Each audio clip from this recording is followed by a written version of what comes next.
আমার ল্যাপটপে কিছু সমস্যা আছে, আমার গাড়িতে কিছু সমস্যা আছে, তারা যেভাবে কাজ করে তাতে কিছু সমস্যা আছে, সে যেভাবে ইংরেজি শেখায় তাতে কিছু সমস্যা আছে।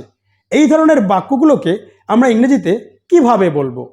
এই ধরনের বাক্যগুলোকে ইংরেজিতে বলবার জন্য আমরা ব্যবহার করব there is something wrong with, there is something wrong with. এবং এক্ষেত্রে সেন্টেন্সের স্ট্রাকচারটি হবে there is something wrong with plus noun. তাহলে এবার যদি বলি আমার ল্যাপটপে কিছু সমস্যা আছে, তাহলে আমি ইংরেজিতে বলবো there is something wrong with my laptop. আমার মোবাইলে কিছু সমস্যা আছে, there is something wrong with my mobile. আমার গাড়িতে কিছু সমস্যা আছে, there is something wrong with my car.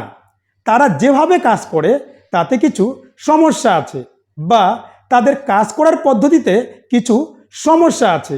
There is something wrong with the way they work, there is something wrong with the way they work. সে যেভাবে ইংরেজি শেখায় তাতে কিছু সমস্যা আছে, বা তার ইংরেজি শেখার পদ্ধতিতে কিছু সমস্যা আছে। There is something wrong with the way he teaches English, there is something wrong with the way he teaches English.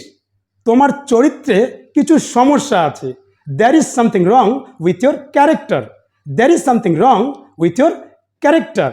I hope you like the video. If you like the video, please like, comment and share, and don't forget to subscribe my channel.